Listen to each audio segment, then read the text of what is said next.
Hey everyone, welcome to Cinema Safari. Today's episode, Marvel Zombies.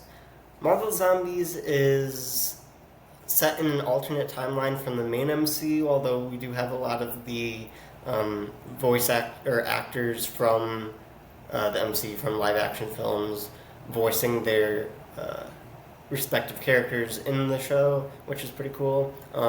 It is kind of a continuation spin-off, so to speak, of the Zombies episode from What If. So we get to see them kind of build on that world that we got to see in that one episode. It is set in an alternate timeline, so the events in the show don't really have any connection to the main MCU, although we do see a lot of the similar characters, just in a different light, I guess, so to speak. So we're going to talk about some of the events that took place in the show without spoiling too much. We're also going to talk about the kind of cliffhanger ending for potential second season, as well as some of the future projects in the MCU going forward for the next couple of years. So stick around as we talk about Marvel Zombies.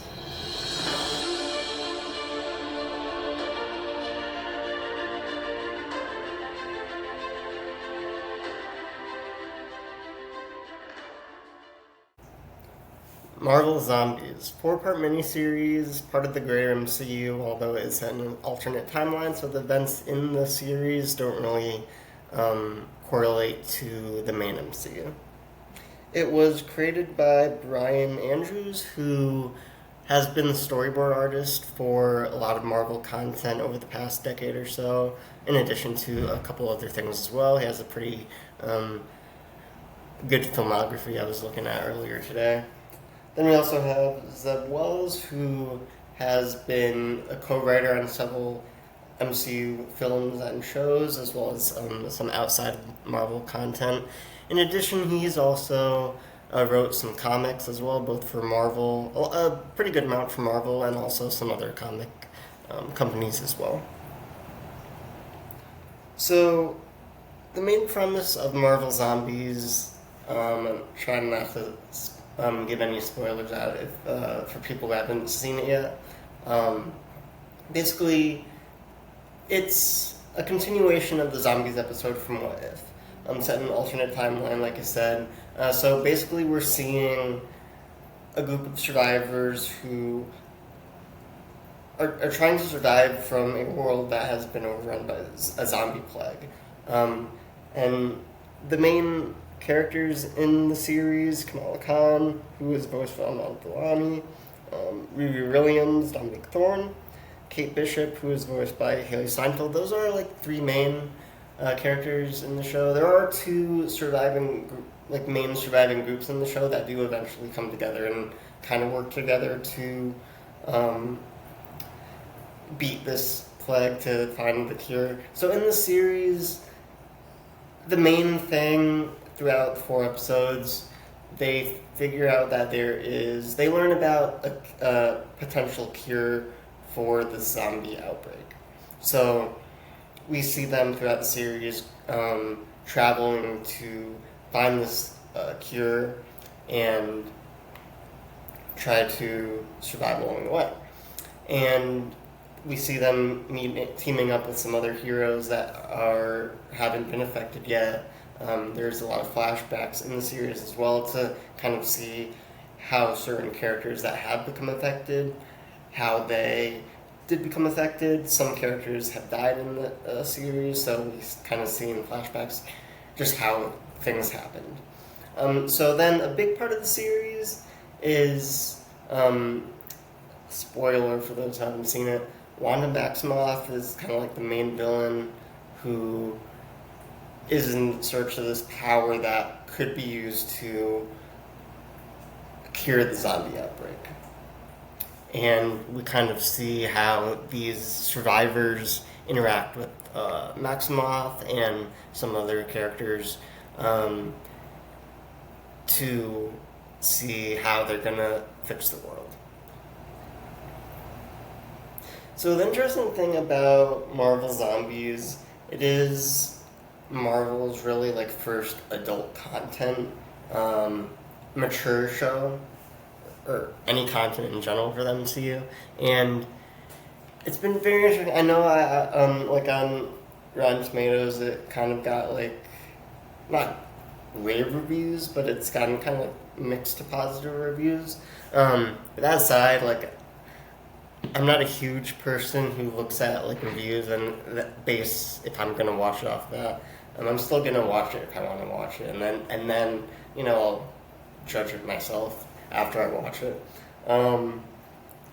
I like the good part for Marvel Zombies is being like a mature show. I thought for the most part it worked very well because they didn't have any boundaries of like what they were able to do. They could go all out, which in most cases they did.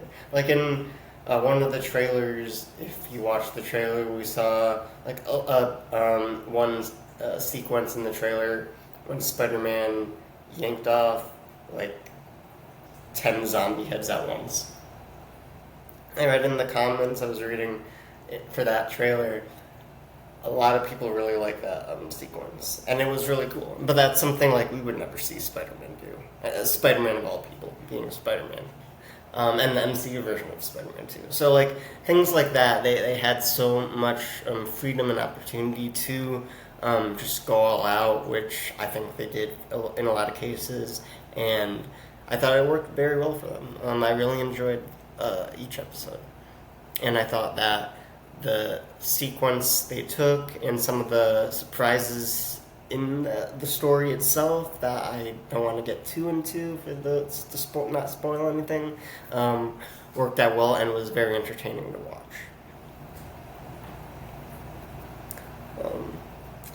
So for viewership, it had some of the highest viewership in Disney Plus's in more than 30 countries for Disney Plus following its release. It ranked above Grey's Anatomy, High Potential, and Alien Earth. In the United States, the series topped Disney Plus's most watched list during its first 3 days, becoming one of Marvel Studios' Animation's best openings to date. It also had more than 25 million worldwide users of its TV Time app for Wrap Media, announced that Marvel Zombies was the 8th most streamed original series in the United States for the week ending September 28th. So its first 4 days of release, it became one of the most streamed shows in Marvel history, at least for animation. So that's definitely saying a lot, especially for stuff that's been going on with Disney, which I don't really want to get too into. But it's been getting great numbers, and it is a mini-series, but with all the numbers, potentially have a second season, which I know the creators were talking about a potential second season if the numbers were there. And I think based on its first, by now, probably week of release, a little over a week, the numbers are definitely there where they could potentially continue the story if they chose to. And for those of you who have seen it, the cliffhanger in the end of the 4th episode opened the door definitely for a potential second season and to continue the story, because there's so many directions I think they could go with the continuation of the story. So I'm excited to see if they do decide to continue it, where they would go with it and how they would approach a second season. I think that the opportunity is definitely there because they bring in so many characters from the comics, especially because it is animation. They have the freedom to bring in more characters, bring more characters together than they maybe could do in live action, either a show or a movie. So the potential is definitely there, the opportunity is definitely there, and I think that they, based on how the 4-episode miniseries went, they have the potential to do some amazing things with the show. and the fact that it is more of a mature show, they don't really have that like limitation of what they would be able to do and what we could see as an audience. And as an audience member watching the show, I thought that the animation style, it was the same as they used for What If. It's a very cool animation style. I think it's kind of like a mix between like 3D, 2D, in a sense, especially for the characters. And a lot of the designs I thought were pretty cool too.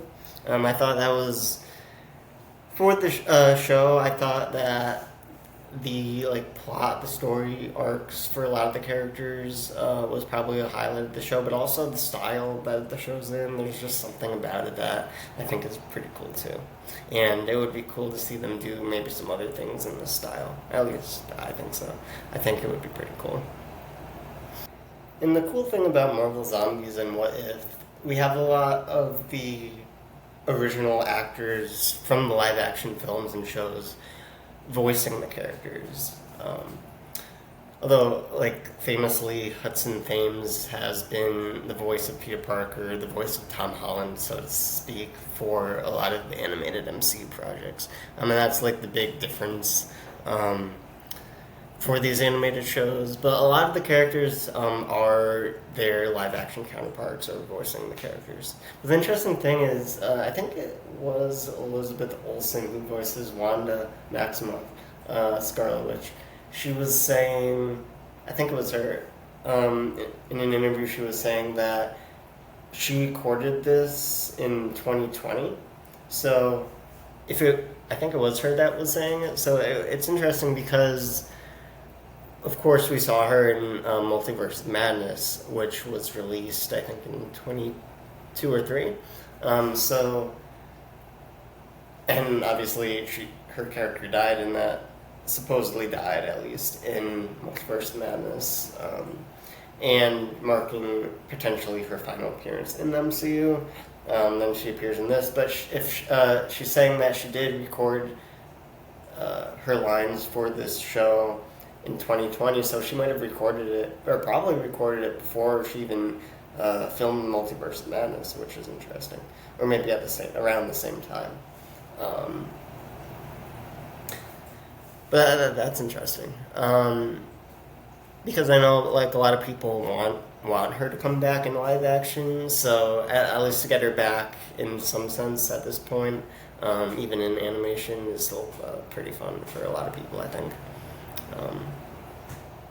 And having her, seeing the shape of her character and the potential that she could portray it in live action if she were to come back would be pretty interesting too. But I just thought that was interesting. Coming up in the MCU, the next show we have is Wonder Man, which is scheduled to release this December, so in about 2 months. Don't really have too much information about it. It is headed up by Destin Daniel Craig, who directed Shang-Chi and is also directing Spider-Man Brand New Day. Then next March, we have Season 2 of Daredevil Born Again, which I know a lot of people are very excited. That's very highly anticipated after the successful first season. Then the next film in the MCU, Spider-Man Brand New Day, scheduled for release July 31st of next year. Tom Holland did have his injury, but I think he said he's doing pretty well, and hopefully filming will resume soon. So excited for that. A lot of big characters in the film. You have Mark Ruffalo returning as the Hulk.